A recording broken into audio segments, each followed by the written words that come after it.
Okay. Good morning. I'm with Rolando Cano. He's running for mayor. Would you like to tell us why you chose to run for mayor this time around? I understand you ran. This is your second time running. So why are you running again? Well, my name is Rolando Cano. The reason I'm running, originally when I first ran, I noticed an issue with the homeless situation starting to increase. But the biggest factor was the crime. I started seeing more drug deals happening in the street, a little more gang activity, and after obviously not winning the last election, I decided to really dive right in, gather more information, and prepare for the following election. I didn't think that we would actually find a solution with the current plan that had been created 2 years ago. And here we are today. I'm running again, and the situation has gotten worse. We've gotten a higher number of homeless people. Our crime rate has increased. You see a lot more issues occurring in the street. You see these encampments that are growing, and our city's still on step one. They're still trying to figure out what they're going to do to bypass the Boise law. And that's one of the biggest reasons why I decided to run, because I actually have a plan. Okay. Speaking of Boise, last night at the candidate forum, you were talking about you had a plan to bring us Boise compliant. So what does that involve? All right. What is your plan? Well, in order to fully understand how this plan would work, there's a couple of different levels, but we always start off with the Boise case. Everyone says, well, because of the Boise case, we can't do anything at a national level. You know, it's so big in California. You know, you hear chatter about liberals and Republicans, and it just goes back and forth. But a judge in Boise made a clear indication. He gave a directive. He said, look, in order for you to be able to enforce your laws, you're going to have to provide, as a city, provide shelter for 60% of the homeless population within your city. If you do not accomplish that task, you cannot enforce your laws as far as camping. But then you get AB 109, Prop 47, Prop 57, and that creates an imbalance in your court system where you have city officials, the police department, they see a homeless person that's committing a crime and they tend to become standoffish. If they do deal with it, they just let them walk away because they feel defeated. That's interesting. Last night I was live streaming and somebody mentioned those very propositions, and then you're mentioning the police are just giving up, which reminds me of a couple of years ago I was at Public Storage putting some stuff in there by myself, so my brother dropped me off and he dropped all the bag, all the stuff off. And I come back down, and one of the items is missing that included the family Bible that I've had for a long time and my passport. And it turned out that one of the homeless had taken it. And when the police found out, it's like they just threw their arms up and took a report, and they said, "Well, we'll contact you if you find out anything." Exactly. The biggest issue is that when traditionally you call the police. Yes. And you expect them to do something. Like here, for instance, in Uptown, I saw a business owner get knocked out by a homeless guy who had just finished punching one of his employees to take her phone away. Our police department ended up showing up maybe 30 minutes into it. Myself and other people ran over to help. We held them down until the police came. The police finally showed up. They were talking to the people that had just been assaulted, and these people were saying, we want to press charges. He attacked us. One of the officers informed the victims, you know what, just so you know, there's not much we can do. And they revised Prop 47, AB 109, and Prop 57, and that's the reason why they would just have to eventually let him go.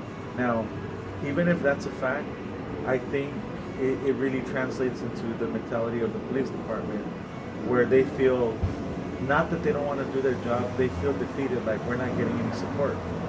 So this officer relayed that information to the victims and informed them, look, there's no point. We're going to let them go, so just so you know, if you do file charges, this person's going to know where you live. You know, it's going to increase into a bigger situation, but the bottom line is he's just going to be let go. This gentleman obviously frustrated, starts crying, but because he's upset and he's saying, "I want to press charges." This officer told him, "You better calm down, or I'm going to arrest you for public intoxication." Now, Is that the business owner or the homeless guy? no, the business owner was knocked out. The homeless guy was handcuffed in the back of a squad car. This officer is now telling the victim who had been punched while trying to help out his boss and his coworker, which was the female that got punched. Okay. So when all this happened, you know, you as someone who's observing, that was not directly connected with the situation, but was trying to help, you hear this and then you get upset. You start thinking, well, why doesn't the cop do his job? But we don't realize that without city backing, without the county and the state backing us, there's not much they can do. That's why I feel that if we become Boise compliant, and it's something that I've been using to describe my plan, if we use a city building like our old police department, which we're already paying for its maintenance, it has showers, lockers, has a secure system inside. Plus, since it's still a jail, if someone walks into that facility with drugs, it becomes a felony. But the bottom line is it becomes a place where the homeless that want help are able to come in and get the help that they need. So what is it being used for now? It's empty. I've taken a tour of it. There's people cleaning it, maintaining it, but it's not being used. I also had a tour of the new police station. I like what they've done, but they definitely need a lot of funding. We're not where we're supposed to be. If they're maintaining it, that means they're spending money on it. I mean, you got to use it for something. Either turn it into a museum or a shelter, or do something with it. Of course, and Extra office space. Exactly, and the bottom line is, realistically, even if we wanted to hire police officers, it takes about a year to work through the system to be able to bring in a new police officer to start working out here. That's something that a lot of the other candidates have been bringing up. Exactly. So there's a long process behind it. There's a lack of funding due to what I feel is a lack of transparency as far as the general purse and what's actually being put away for a rainy day, as the council likes to state. But the current plan for the homeless involves them building a shelter. Now, one of their sites is Esperanza, which is right off of Whittier Boulevard. As soon as you pass the freeway, 605, which happens to be an unincorporated Whittier, which is something that I don't agree with, because if you're going to build something that can, become a bad situation real quick, and we're not able to control that situation, how are we going to build this structure in someone else's backyard? I feel that we should really be focusing on what we have, which pretty much falls in a lot of the issues that our We city have a council vacant lot right here. Of course, right across the street, which has been here since 1987. If you want to see, I remember that. Yes. Yeah, and if you want to see the scars of the earthquake, you still see them. So it shows you the pace that our city council has Well, set. I think the reason this lot's empty is because they want to charge so much. Because when I talked to the owners, they said they wanted $25 million for it. Of course, and I know that you hear a lot of things on how much someone's asking for, but there's ordinances where a city can come up with a good situation for the property owner and for the city where it benefits both sides. There's definitely something that can be done. If they're looking for that amount of money, obviously they feel that something great can be built here. And a lot of us do. A lot of us feel that there's a lot of things you can build here. Definitely. Let's see. You wanted to rehab unused buildings. So, are you talking about renovation, community rehabilitation? As far as you're referring to abandoned properties. Is that correct? Correct. Well, it's these properties that have remained empty, like this lot, for over a decade. You know, you have where they used to have half-off books. You know, they had an entity, a nice model there that included the community. You had our, younger population, high school kids, junior high, hanging out there, reading poetry, using this facility.